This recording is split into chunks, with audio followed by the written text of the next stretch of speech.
Topic पर, that is effects of deforestation. Deforestation की क्या क्या इफेक्ट्स हैं। Destruction of forest have disturb the balance of nature. सबसे इंपॉर्टेंट, नेचर का पूरा बैलेंस बिगड़ चुका है, ऑलमोस्ट बिगड़ जाता है जब भी डिस्ट्रैक्शन होता है फॉरेस्ट में या डिफॉरेस्टेशन होता है। Following are the main effect of deforestation. कुछ मेन इफेक्ट्स दिए डिफॉरेस्टेशन के, जैसे desertification, overgrazing, removal of vegetation from soil and deforestation lead to soil erosion.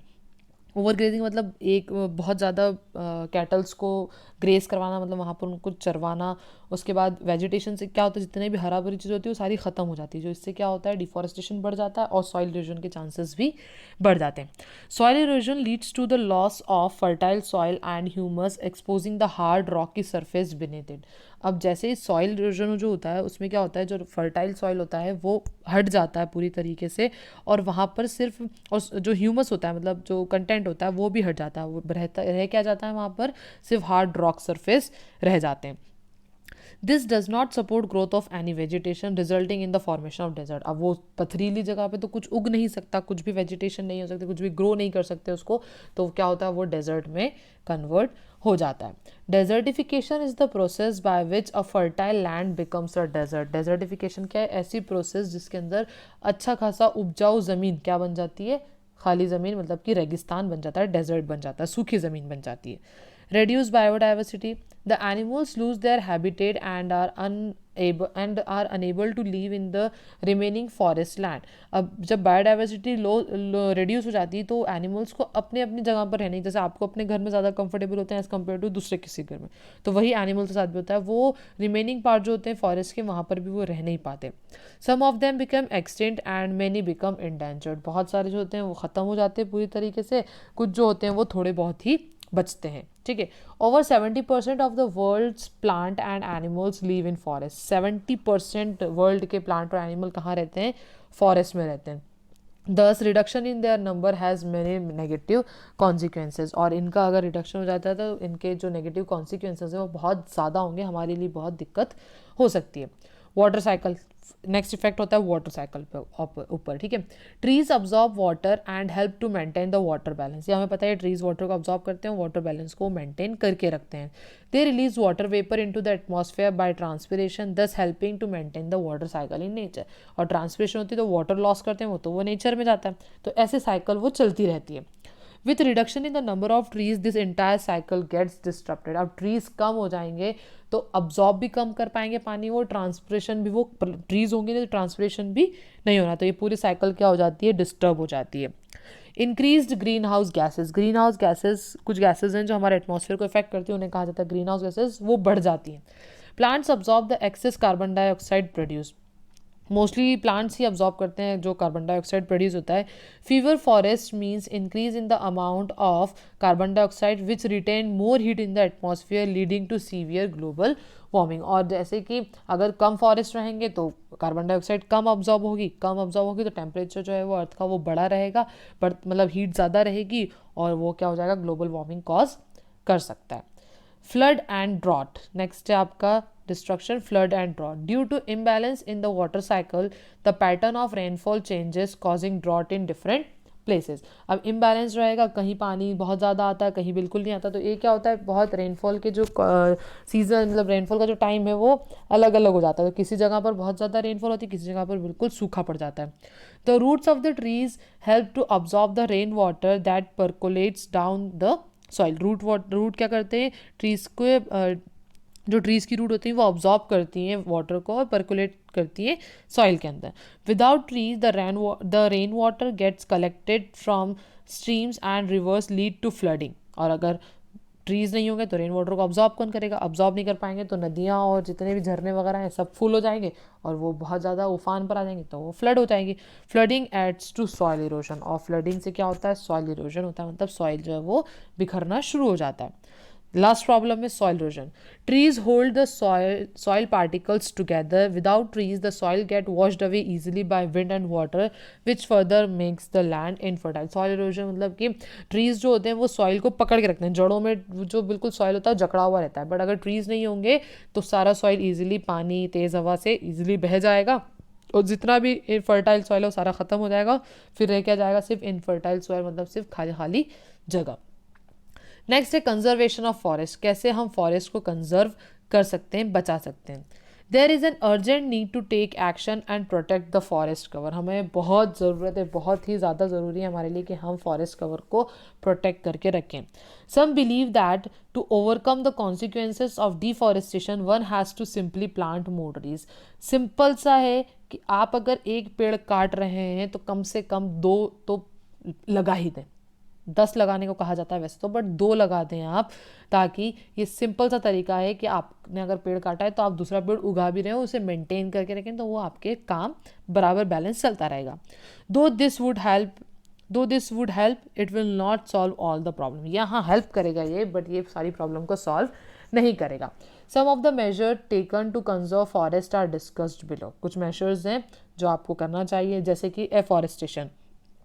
It is the growing of forest on lands that have not been forested for a while. और afforestation का मतलब होता है ऐसे land पर वापस फिर से उगाना, फॉरेस्ट को फिर से डेवलप करना जहाँ पर थोड़े टाइम तक फॉरेस्ट नहीं रहा हो। It could be because of the poor quality of soil, हो सकता है वहाँ पे फॉरेस्ट इसलिए नहीं रहा क्योंकि क्वालिटी नहीं अच्छी होगी सॉइल की। For instance agriculture land that are left uncultivated for a long period of time can be slowly converted by growing trees. ऐसी बहुत सारी ज़मीनें होती हैं ना, ऐसी पड़ी रहती हैं, वहाँ पर कुछ उगता नहीं है, तो वहाँ पर आप ये सारी चीज़ें कर सकते हैं कि वहाँ पर थोड़ी मेहनत करवा लें, उसमें सॉइल को फर्टाइल बनवा लें और उसके बाद प्लांट्स को या ट्रीज़ को वहाँ पर ग्रो कर दें, तो वहाँ पर ग्रोइंग ट्रीज स्लोली वो फॉरेस्ट डेवलप हो जाएगा। It is a slow and labour intensive process but an effective method for conservation of forest. ये स्लो मेथड होती है, उसके अंदर लेबर भी बहुत ज़्यादा लगते हैं, बट ये मेथड बहुत ही ज़रूरी होती है to protect the forest, to conserve the forest. Reforestation. It is the growing of trees in forests that were recently destroyed by forest fire or illegal cutting down of tree. Reforestation का मतलब होता है उसी जगह पर, उसी forest में trees को उगाना जो कि फ्लड या फिर फॉरेस्ट फायर या फिर इलीगल कटिंग की वजह से उन्हें डिस्ट्रॉय कर दिए गए उन ट्रीज को, तो आप वहीं पर फिर से उगा लीजिए, उसे कहा जाता है reforestation. Illegal logging of timber has to be prevented. बेवजह इतनी ज़्यादा लकड़ियों का यूज़ नहीं होना चाहिए, जहाँ ज़रूरत हो फिर उतनी ही, इलीगल तरीके से ना हो, लीगल तरीके से कट करके वो लेकर जाएं, और वैसी लकड़ियों का यूज़ हमें कम कर देना चाहिए। There has to be a planned and regulate felling of tree for various commercial purpose. एक सही प्लानिंग होना चाहिए, रूल्स एंड रेगुलेशंस होना चाहिए कि हाँ इस ट्री को आप इतने टाइम पर यूज़ कर सकते हैं। कमर्शियल अगर प्रोडक्ट कमर्शियल की तरह यूज़ करें, कमर्शियल पर्पस के लिए यूज़ कर रहे हैं, तो हर एक का एक प्लान तरीका होना चाहिए, उसके बाद ही उसे यूज़ करें। Forest fire have to prevented as they lead to mass destruction of forest. Forest fire को प्रिवेंट करना बहुत ज़रूरी है। जैसे अभी अमेजोन फॉरेस्ट में आग लगी तो बहुत सारी बहुत तरह की स्पीशीज़ का नुकसान हो गया है, तो ये प्रिवेंट करना बहुत ज़रूरी है। They can be cause naturally by lightning और friction between trees during dry season और बाय मैन। या तो नेचुरली भी होता है, नेचुरली चीज़ें तो हम रोक नहीं सकते, बट हाँ अगर इंसान कोई फॉरेस्ट फायर कॉज कर रहा है तो वो हमें रोकना चाहिए। Setting up national parks and sanctuaries is an effective way to reduce cutting down of trees. Setting करना चाहिए हमें नेशनल पार्क्स की और सेंचुरीज की, ताकि हम ट्रीज़ का कट करना भी कम हो और प्लांट एनिमल्स भी वहाँ पर इजीली रह लें। ठीक है, तो ये था आपका कंजर्वेशन ऑफ फॉरेस्ट। अब आ जाता है next topic, that is wild life. कि वाइल्ड लाइफ क्या है, एनिमल्स और प्लांट्स के बारे में हम देखेंगे कि वाइल्ड लाइफ होती क्या है एक्चुअल में। Wild life includes all animal species scene around us. Wild life क्या है, हर एनिमल स्पीशीज जो हमारे आसपास दिख रही है उसे कहा जाता है wild life. Animals are directly और indirectly depend on plants for their food, forming multiple food chains. Animals जो होते हैं वो डायरेक्टली या इनडायरेक्टली वो अपने फूड के लिए किस पर डिपेंड करते हैं, प्लांट पर डिपेंड करते हैं, और वो अलग अलग फूड चेन्स बनाते हैं। ठीक है, बहुत अलग अलग तरह की फूड चेन बनती है। The loss of one species can affect many other species in the food chain and food web. एक तरह के स्पीशीज अगर ख़त्म हो जाता है तो उसका लॉस बहुत सारे फूड वेब्स और बहुत सारी फूड चेन और बहुत फूड वेब्स को अफेक्ट कर सकता है। According to World Wildlife Fund WWF, the global wildlife population has decreased by 52% between 1970 to 2014। 1970 से लेकर 2040 तक में 52 पॉपुलेशन जो है वो डिक्रीज हो गई, किसकी, वाइल्ड लाइफ। ठीक है, सोचो कितना लॉस हो गया है। Following are some of the major threats to wildlife. कुछ मेजर थ्रेट्स दिए हुए वाइल्ड लाइफ के, देखें वो क्या है। पहला है हैबिटेट लॉस। हैबिटेट लॉस हो रहा है मतलब उनका घर जा रहा है। Habitat loss due to deforestation for construction of roads, railways, dams, industries, etc. is one of the prime reason. ये मेन चीज़ें यही हैं कि हम रोड्स और कंस्ट्रक्शन इतना ज़्यादा करते हैं कि उनके हैबिटेट को ही पूरी तरह ख़त्म कर देते हैं. Pollution of the aquatic habitat has made the water unfit for aquatic animals. Aquatic habitat में भी हम पानी डाल देते हैं, गंदा पानी पूरा डाल देते हैं समुद्र के अंदर या सीज में, तो वो भी पॉल्यूशन की वजह से भी एक्वेटिक एनिमल्स पे बहुत ज़्यादा इफेक्ट पड़ता है.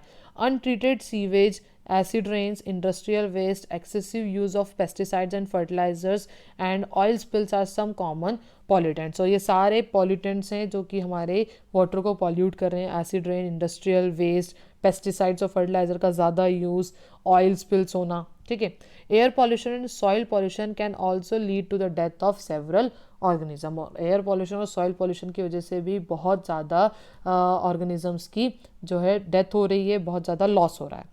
क्लाइमेट चेंज, एक क्लाइमेट चेंज भी बहुत बड़ा फैक्टर होता है. Climate change also affect the wild life. For example some birds lay eggs earlier and some animals move closer to the pole. कुछ एग्स होते, कुछ बर्ड्स होती हैं वो जल्दी एग्स देते हैं और कुछ एनिमल्स होते हैं वो पोल की तरफ जल्दी चले जाते हैं. Due to rise in global temperature the migration pattern in birds also get affected. अब बहुत सी बर्ड्स होती हैं जो माइग्रेट करती हैं, दूसरी जगह पे जाके अंडे देती हैं, फिर अंडे देकर वो वापस अपनी प्लेस पर आ जाती हैं. तो ग्लोबल टेम्परेचर के चेंजेस की वजह से क्या हो रहा है, उनके माइग्रेशन पैटर्न में भी बहुत ज़्यादा डिफरेंसेस आ रहे हैं.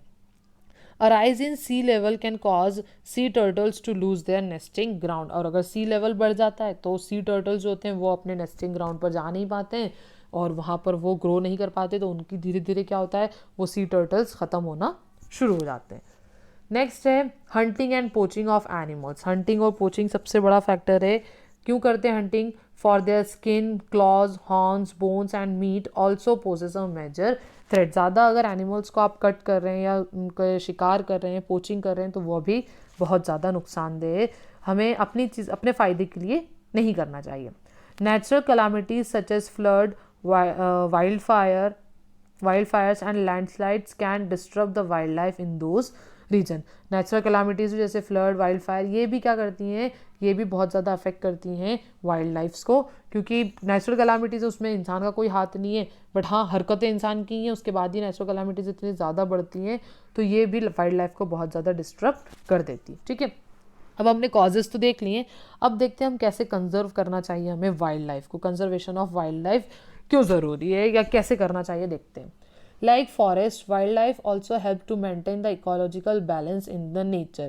It is our duty to protect them and evolve a system where every living organism can coexist with each other.